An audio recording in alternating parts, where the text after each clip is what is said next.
kanina ba, no?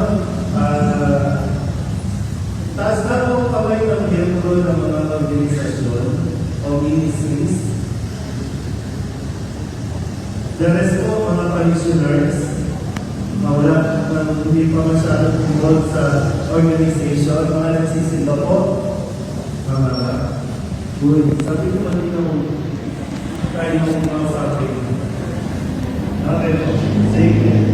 So ngayon, nasa po ulit kayo kaniyahan, babalikan po natin yung kwento na pamilyar naman kayo dito, no? Pero babalikan natin ulit. Kasi maganda po na napipreparize natin yung mga karanasan.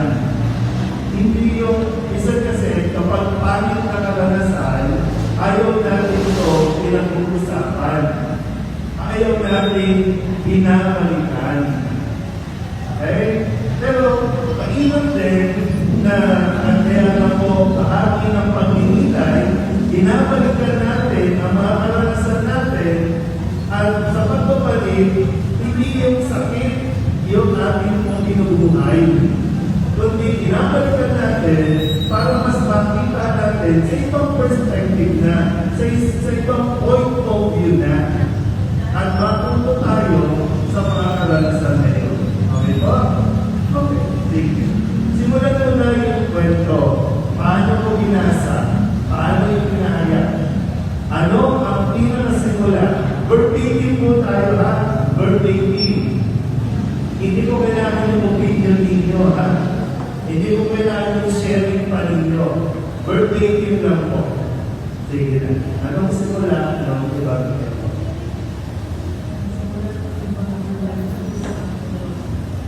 Okay. Tungkol sa may isang ama na may dalawang anak. Ano yung kasunod na kwento?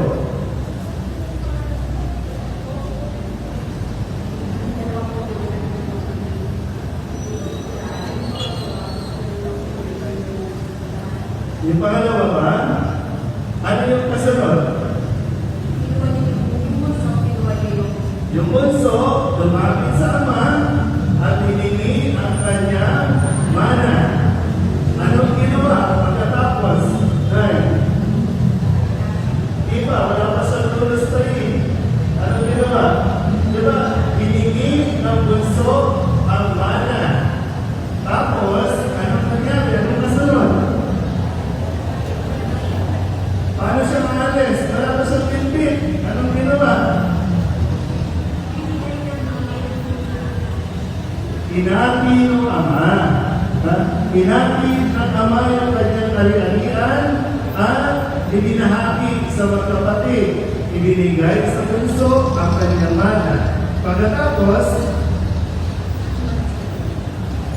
mayroon pa, may pa. Ate,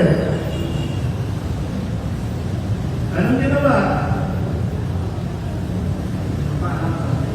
Hindi yan. Hinati yung mana. Binigay sa bunso. Anong nangyari? Paano bunso? Anong ginawa?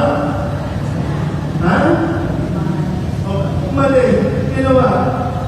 Mayas.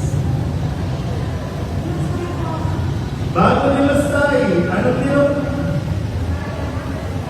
Sige nga pa. Pag kayo mali, anong ginawa? Anong bunso? Yan. Pinagpili, di ba? Hirap. Puro kayo alis agad Natapos ang ilang araw, pinagpili ng bunso ang kanyang parte at siya ay nagpakalayo-layo. Umalis, tangay at daladala lahat ng kanyang kayamanan. Pagkatapos nun, ano nangyari? Nilusten niya ang kanyang kayamanan sa kung anumang buhay, no? Sa masasamang bisyo, masasamang gawain. At nung nakasay na, ano nangyari? Nagkaroon ng matinding takotong. Tapos, wala na siyang makain, kaya namasukan siya at saan siya pinapasok?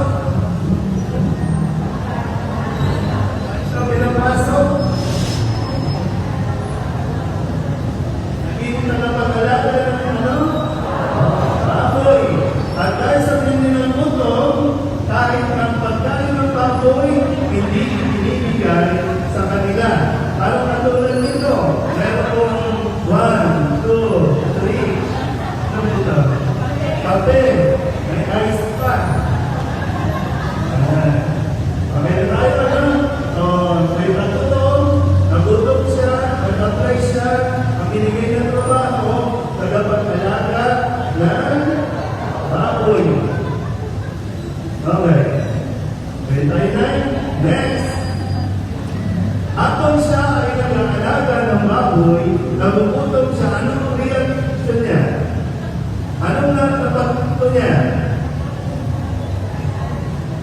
Parating ka na. May